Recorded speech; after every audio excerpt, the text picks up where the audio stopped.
Learn English through stories. Learning English doesn't have to be painfully challenging and difficult. Try learning English through stories. You can actually enjoy yourself and learn English quickly with fluency. With stories, you don't have to be bored in your English class, just learning from a textbook. I studied Spanish, Portuguese, and French through stories. As an intermediate English learner, you can enjoy learning by reading or listening to stories. You probably read stories in your native language and it's enjoyable, but have you thought about how you could do this in English to improve your fluency quickly and actually have fun doing it? Instead of reading in your native language, try reading in English. There is a strategy to using stories for learning. There is some strategy involved when you want to use stories to learn a language. If you just read or listen and don't really think about it, that's fine.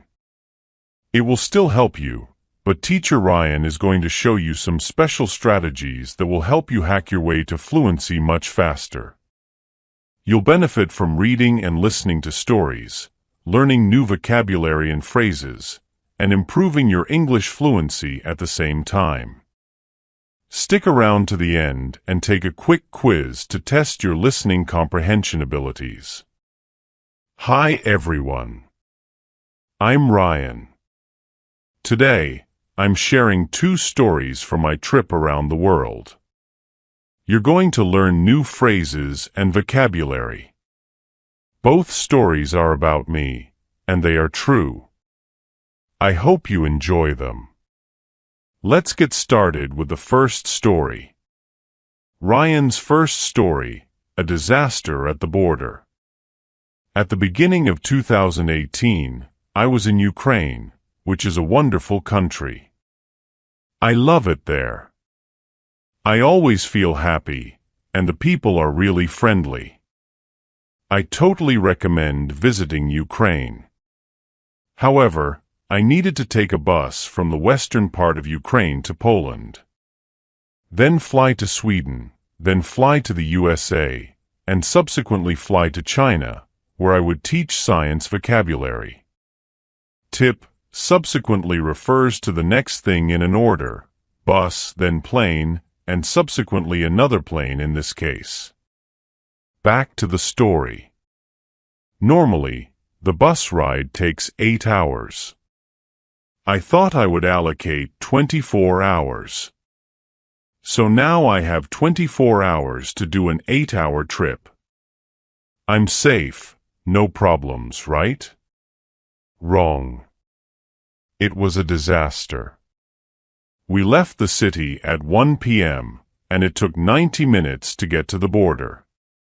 When we arrived, the traffic was backed up as far as you could see. I couldn't even see the border because there were so many cars backed up. I was a little annoyed at this, but I wasn't nervous. The hours kept passing. Then the hours started passing: 5 o'clock, 6 o'clock, 7 o'clock, 8 o'clock. It's getting darker, and I'm thinking, we haven't even moved. We've been in the same spot for hours, and I have a flight in Warsaw that I need to take. Eventually, it became super dark at the border because there were no lights. We are still waiting, barely moving. It's so cold in the winter in Ukraine, so cold. Vocabulary tip: to describe this, you could say frigid. So frigid, so cold. No one on the bus spoke English, and I don't speak Ukrainian. This was a problem because I didn't know what was happening. Why are we not moving? Is everything okay? Can I walk across the border? By this time, it was midnight. We've been waiting for 11 hours. Another hour passes, and we finally move a little bit. Now it's 1 a.m., so we've spent 12 hours of this journey still sitting at the border. Border control on the horizon. Now I can finally see border control, and this is exciting, but I hadn't eaten for 12 hours, and I was famished. I was so hungry because there was nowhere to eat, and I didn't have any more food with me. There was really nothing I could do but wait. Eventually, an old man offered me some cookies. It was wonderful, it was so kind, and it raised my spirits. Vocabulary tip: when something raises your spirits, it makes you happier. When this man offered me cookies, it raised my spirits, but I was also almost out of water. I barely had any water left. I drank my water, ate the cookies, and the hours kept passing, 2 a.m., 3 a.m., 4 a.m.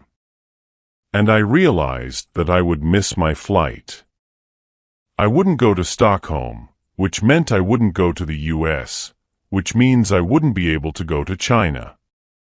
I would have to start from scratch. Vocabulary tip: starting from scratch means to start from nothing. I'm going to miss my flight, I thought. What am I going to do?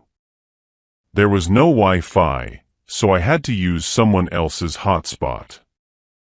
I started looking for jobs in Ukraine.